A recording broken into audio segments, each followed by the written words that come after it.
সচিন টেন্ডুলকারকেও কি ছাড়িয়ে যাবেন বিরাট কোহলি?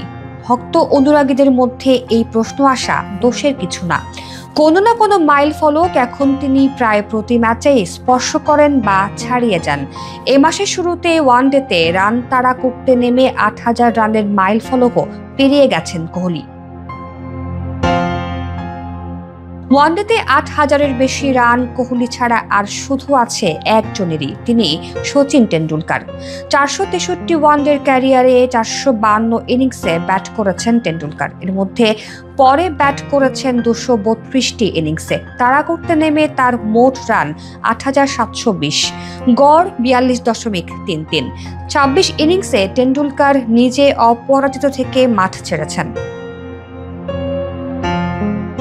তবে কিছু জায়গায় এরই মধ্যে টেন্ডুলকারের চেয়ে বেশ অনেকটা এগিয়ে গেছে বিরাট কোহলি। তার ওয়ানডে ক্যারিয়ারে ১৭০ নম্বর ম্যাচে ১৫৯ নম্বর ইনিংস, ৩৫ ইনিংসে অপরাজিত থেকে মাঠ ছাড়া কোহলির গড় ৬৪.৫০।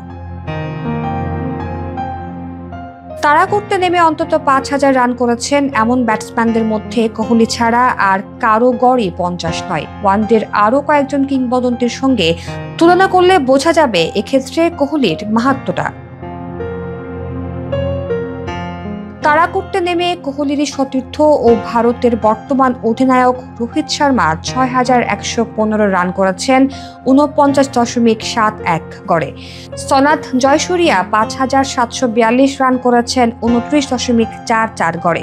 দক্ষিণ আফ্রিকার কিংবদন্তি জ্যাক ক্যালিসের রান ৪৪.৯৫ গড়ে ৫,৫৭৫। ক্রিস গেইল ৫,৫৫৯ রান করেছেন ৩৯.৯৯ গড়ে।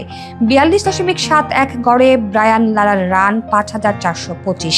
কুমার সাঙ্গাকারা ৫,৪০০ রান করেছেন ৪০.২৯ গড়ে। ৪১.৯৩ গড়ে রিকি পন্টিং এর রান ৫,০৭৪।